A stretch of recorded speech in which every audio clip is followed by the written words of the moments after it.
नाज़रीन ग्रामी, जंग अजीम अव्वल के सिलसिले में हम अब तक आमने सामने की लड़ाइयों यानी बर्री अफवाज की लड़ाइयों का जिक्र कर चुके हैं। हम अपने नाज़रीन को गुज़श्ता अक़सात में ये बता चुके हैं कि अब तक मरकजी कुव्वतें यानी जर्मनी, ऑस्ट्रिया, हंगरी, तुर्की एक तरफ से, जबकि दूसरी तरफ से इत्तेहादी ताकतें फ्रांस, बेल्जियम, बरतानिया, बल्गारिया, रूस और सर्बिया इस जंग का हिस्सा बन चुके हैं। अब हम बहरी और नौ आबादियाती ममालिक के महाज का जिक्र करेंगे। नाज़रीन, जंग अजीम अव्वल की बड़ी वजह बहरी बर्तरी की दौड़ भी थी। बरतानिया, जो एक मुद्दत से बहरी बर्तरी का हामिल था, अपने करीब ही बहरी लिहाज से मजबूत होते हुए मुल्क जर्मनी को इंतहाई नापसंदीदगी की निगाह से देखता था। इस तरह से उसे पूरी दुनिया में फैले हुए अपने बहरी रास्तों से होने वाली आमदन और बहरी जहाजों के वसी जाल के छिन जाने का खतरा था। जर्मनी की बालादस्ती पूरी दुनिया पर छाई बरतानवी दहशत को खत्म कर देती। जंग अजीम अव्वल के आगाज से ही बहरी लड़ाइयों का आगाज हो गया था। सबसे पहली बहरी लड़ाई में वाज़े तौर पर जर्मनी को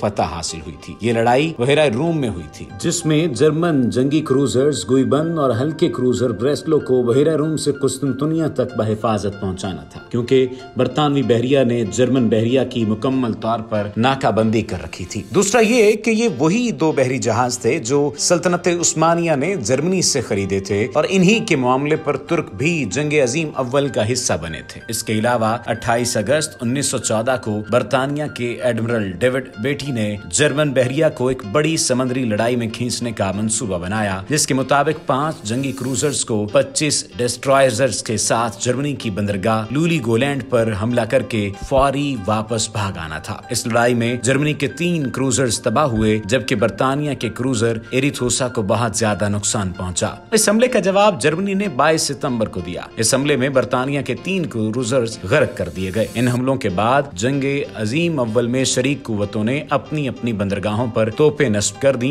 और बहरी बेड़ों को अपने साहिलों से दूर रखना शुरू कर दिया, ताकि लड़ाई की सूरत में बंदरगाहों को नुकसान न पहुंचे। जंग के पहले साल यानी सन 1914 में जर्मनी के मुख्तलिफ जंगी बहरी जहाज जो 9 आबादियात पर लंगर अंदाज थे, जंग के आगाज पर बरतानवी जहाजों की तबाही का बाइस बनते रहे। जर्मनी का जहाज एमडन, जो बहरे हिंद की निगरानी पर मामूर था, उसने 15 बरतानवी बहरी जहाजों को गर्क किया। जर्मनी का जहाज लॉर्ल सरोही वेस्ट इंडीज के साहिल पर 17 जहाजों को गर्क करने के बाद अज खुद अंदरूनी धमाके से फट गया। 1 नवंबर को जर्मनी के मशरक बईद के बेड़े ने बरतानिया के एक छोटे बहरी बेड़े पर हमला करके उसके 2 जंगी क्रूजर्स गर्क कर दिए। जंग अजीम अव्वल के दौरान जर्मनी की बहरिया ने तवील अरसे तक अपने कोड्स तब्दील नहीं किए, जो बरतानिया ने आसानी के साथ तर्जुमा कर लिए, जिसके बायस उन्हें जर्मन हमलों को पहले से ही खबरदार होने के बाद उनका इदराक करना आसान हो गया। कोड्स बरतानिया के हाथ लगने के बाद में जर्मन बहरिया की कार्रवाइयां इस कदर कारगर साबित न हो सकी। इत्तेहादी और मरकजी ममालिक की सरहदों और समंदरों में जंग के अलावा जेर तसल्लुत 9 आबादियात पर भी छीना झपटी किसी कैफियत का आगाज जंग शुरू होते ही हो गया था, क्योंकि 9 आबादियात पर तसल्लुत कायम रखने से ही आलमी क़यादत का फैसला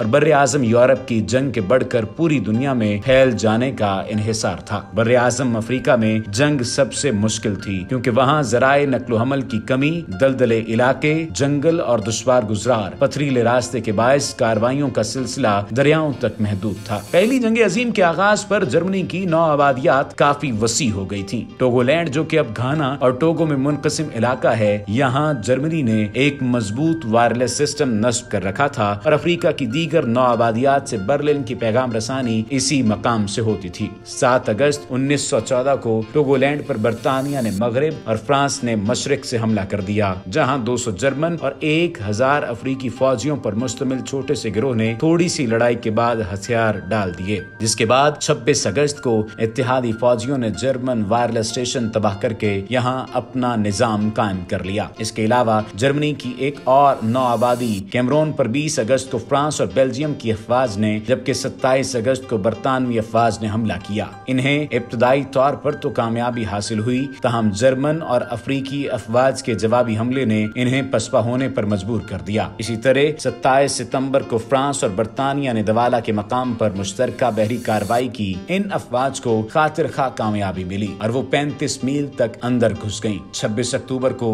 जर्मन और अफ्रीकी अफवाज के नाकाम जवाबी हमले के बाद एडिया पर भी इत्तेहादियों ने कब्जा जमा लिया। अब याउंड उनका मरकज था, जिसकी हिफाजत वो जंग अजीम के आखिर तक करना चाहते थे। इसके अलावा इत्तेहादी अफवाज हाउंड पर भी कब्जा करना चाहती थीं, लेकिन जाबजा मुख्तलिफ शोरशों और हाउंड में मौजूद जर्मन अफवाज की भरपूर मजामत के बायस वो फरवरी 1916 तक भी कैमरून पर कब्जा न कर सके। यहाँ फरवरी 1916 में बरतानिया और फ्रांस की मुश्तरका हुकूमत कायम हुई।